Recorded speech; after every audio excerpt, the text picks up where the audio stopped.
अभी proctor office में हजारों की तादाद में बच्चे मौजूद हैं जो सोशल डिस्टेंसिंग का पालन कर रहे हैं और 8 तारीख के बाद से इंतजार कर रहे हैं अपने घर की राह को। जिस तरीके से मजदूर अपने फव्वारे को लेके रोड पे चल पड़ा है, उसी तरीके से स्टूडेंट अपने बैग को लेके प्रॉक्टर ऑफिस में इस आस में लगे हुए हैं कि कब मैं अपने घर को जाऊं और कब अपनी अम्मी के हाथ का दाल और रोटी खाऊं। यहाँ मैंने कई सारे बच्चों से बातें की हैं। बच्चों ने ये कहा है कि मुझे यहाँ के बिरयानी से अच्छा अपने घर की मौत अच्छी है। तो किसी भी तरीके से ये हुकूमत, चाहे हिंद की हुकूमत हो चाहे रियासत बिहार की हुकूमत हो, वो चाहते हैं कि हमें बस अपने घर पहुँचा दें। हम प्रॉक्टर ऑफिस में एक हफ्ते के बाद फिर से यहाँ आए हैं कि किसी तरीके से हम घर चले जाएं। यहाँ कई ऐसे बच्चे हैं जो 3 महीने से बाहर रह रहे हैं, जिन्हें हॉस्टल नहीं मिली है। सिटी, मिंटो, यूनियन के इसमें कसीर तादाद में ज़्यादा बच्चे जो 2 वक्त की खाने के लिए भी अभी बेबस और लाचार है, क्योंकि ये जहाँ से ताल्लुक़ रखते हैं वो ज़्यादातर अंडर प्रिविलेज एरिया है, जहाँ खेती से लेके सारे काम बंद हो गए और घर से कोई भी वसाइल का जरिया नहीं है और पैसे नहीं आ रहे हैं। इनमें से कुछ भाई हैं जो अपना दर्द बयां करना चाहते हैं। वो इस हुकूमत हिंद निडर टीवी के प्लेटफॉर्म से हुकूमत हिंद और रियासत बिहार को कुछ अपना मैसेज देना चाहते हैं। आप बताएं आपकी क्या परेशानियां हैं जो आप यहाँ पे 2 घंटे से काफ़ी देर से करीब 2 से 3 घंटे से यहाँ पे आप लोग खड़े हुए हैं और अपनी बात हुकूमत हिंद और रियासत बिहार को कहना चाहते हैं। सर मैं एंट्रेंस देने आया था, एमयू एंट्रेंस। सर 8 तारीख को बिहार के लिए ट्रेन निकली, लेकिन उसमें ट्रेन में हम लोग को मतलब रेलवे स्टेशन से हम लोग को वापस करा दिया गया। जब हम लोग की बस रेलवे स्टेशन जाके पहुंची तब वहां से इन्फॉर्म हुआ कि ट्रेन निकल चुकी है। सर हम लोग को इस तरह से मतलब बेबस किया गया। तब फिर सर वहां से सामान लेके हम लोग आए, फिर वापस मैं बाहर रह रहा हूं। सर बहुत दिक्कत हो रही है। वहां से आने के बाद मैं 2 दिन तक खाना नहीं खाया था। आपका नाम क्या हुआ?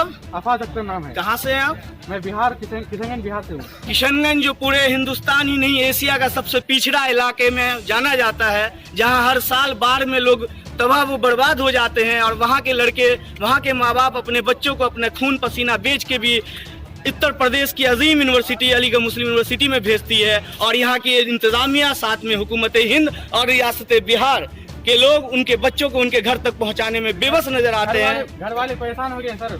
आप गंभीर स्थिति है, बहुत गंभीर स्थिति है भाई। आपका भी यही हाल है। आप लोगों का बस यही डिमांड है कि आप लोगों को सही सलामत आपके घर में पहुंचा दिया जाए। 10 तारीख से हम लोग को वादा किया जा रहा है। आप लोग फिक्र ना करें, देर से ही सही सवेर से अगर आप लोग मुत्तहिद होंगे, मुनज़्ज़म होंगे तो इंशाअल्लाह आपकी बात सुनी जाएगी। आप बताएं आपकी क्या परेशानियां हैं? जी मैं सिटी स्कूल से हूँ और मैं भी बाहर रह रहा हूँ, लेकिन मैं जो हूँ कटिहार डिस्ट्रिक्ट से हूँ और कटिहार बहुत ही पिछड़ा राज्य है। लेकिन मेरा कहने का मतलब ये है कि मैं स्टूडेंट हूँ और मेरे घर के जो परिवार है, मेरे जो वालिदैन है वो लोग किसान है और घर का जो पैसा जो मेरे पास आ रहा था वो आना बंद हो गया, क्योंकि पहले मेरा जो कारोबार चल रहा था वो अब बंद हो चुका है। अब मैं जो यहाँ 3 महीने से रह रहा हूँ, मेरे पीछे हर महीने में 6-7 हज़ार रुपये मंथ लगते हैं और वो पैसा जब मेरे घर से आना यहाँ अगर बंद हो गया तो मैं बताओ मैं यहाँ कैसे रह पाऊंगा? इस तरीके से मैं अपना पढ़ाई तो नहीं कर सकता हूँ।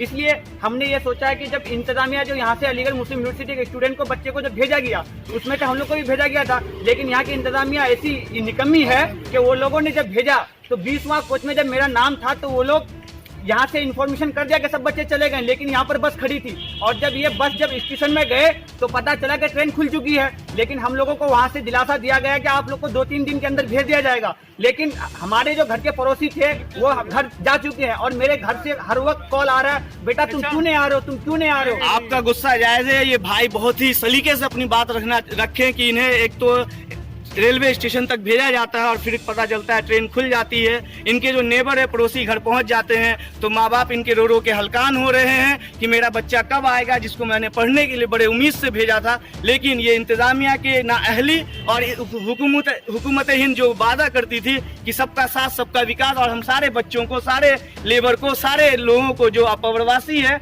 उनको मुफ्त में, फ्री में हम अपने घर पहुंचाएंगे, जो झूठा वादा साबित हो रहा है। आप लोगों में से एक भाई कह रहे थे, क्या कह रहे थे कि आप लोग जाना चाहते हैं या नहीं जाना चाहते? आप लोग कह रहे हैं कि आप लोगों की वक्त की बहुत ज्यादा वक्त बर्बाद हो रहा है। ये जो इंतजामिया आपकी वक्त की बर्बादी कर रही है। सर जाना हम लोग बहुत पहले से चाहते हैं, लेकिन ये लोग भेज नहीं रही है। वादे पर वादा करे कि कल परसों भेजेंगे। तो आपकी बात अभी मेरा रूम जो यहाँ से 1.5 किलोमीटर दूर है, चुंगी पे रूम है। इतना नहीं, आपकी परेशानी हम समझ सकते हैं। डेली में दिन में 3 मरतबा आता हूँ, धूप में, इस धूप में हालत खराब हो जाती है। अभी भी मैं आया हूँ, मतलब इतना दिक्कत है, इतना प्रॉब्लम है, फिर भी कोई कुछ सोल्यूशन नहीं निकल रहा है।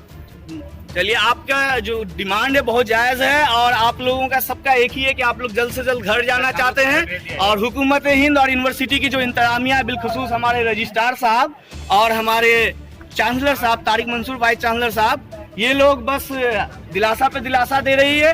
और कहा जाता है कि जो स्टूडेंट होता है वो इस मुल्क का मुस्तकबिल होता है, फ्यूचर होता है, उसके साथ खिलवाड़ किया जा रहा है। और यूनिवर्सिटी इंडिया की, हिंदुस्तान की फ्यूचर, हिंदुस्तान के जो मुस्तकबिल है उसके साथ खिलवाड़ करने की कोशिश की जा रही है। हम आप लोगों के लिए दुआएं करेंगे, आप लोगों की मेहनत कामयाब हो और आप लोग जल्द से जल्द घर चले जाएं। मैं एडमिनिस्ट्रेशन से गुजारिश करता हूँ कि वो दिलासा पर दिलासा ना दें, वो सिर्फ मुझे घर जाने का इंतजाम कर दे हम सभी का।